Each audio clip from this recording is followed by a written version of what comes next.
बिस्मिल्लाहिर्रहमानिर्रहीम। मोहतरम नाज़रीन, हज़रत अली का फरमान है, ज़ुबान से निकले हुए अल्फाज जिस्म को नहीं बल्कि रूह को ज़ख्मी कर देते हैं। रसूलुल्लाह सल्लल्लाहु अलैहि वसल्लम ने फरमाया, हर जानदार चीज़ के साथ भलाई करने में अजर व सवाब है। रसूलुल्लाह सल्लल्लाहु अलैहि वसल्लम ने फरमाया, किसी को पछाड़ने वाला शख्स ज़्यादा ताकतवर नहीं, ताकतवर शख्स तो वो है जो गुस्से के वक्त अपने आप पर काबू रखे।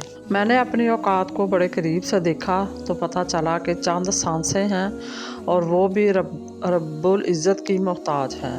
रसूलुल्लाह सल्लल्लाहु अलैहि वसल्लम ने फरमाया, तुम में से जिसने इस हाल में सुबह की कि इसका जिस्म सही सलामत हो, इसकी जान अमन अमान में हो और इसके दिन का खाना भी इसके पास हो, तो गोया इसके लिए दुनिया इकट्ठी हो गई। रसूलुल्लाह सल्लल्लाहु अलैहि वसल्लम ने फरमाया, मेरी उम्मत में मेरे साथ सबसे ज़्यादा मोहब्बत करने वालों में वो लोग भी होंगे जो मेरे बाद होंगे।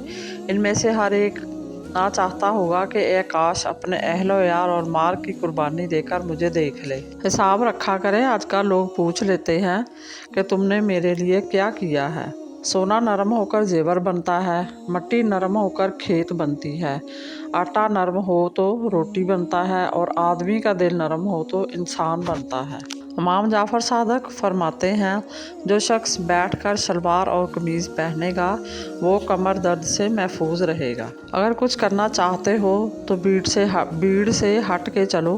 भीड़ हिम्मत तो देती है पर शनाख्त छीन लेती है। माफ़ करना सीखे। अल्लाह ने नमाज में भी सजदा सहव रखा है और लोग हैं कि एक गलती भी माफ़ नहीं करते। अखलाक वो मोती है जिसकी कोई कीमत नहीं होती, मगर इससे दुनिया की हर चीज़ खरीदी जा सकती है।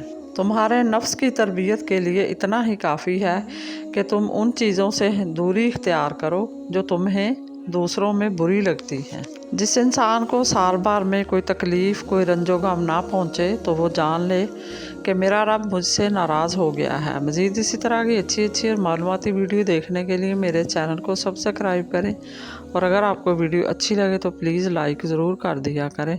अल्लाह आपका और मेरा हामी नासर हो। जज़ाकल्लाह।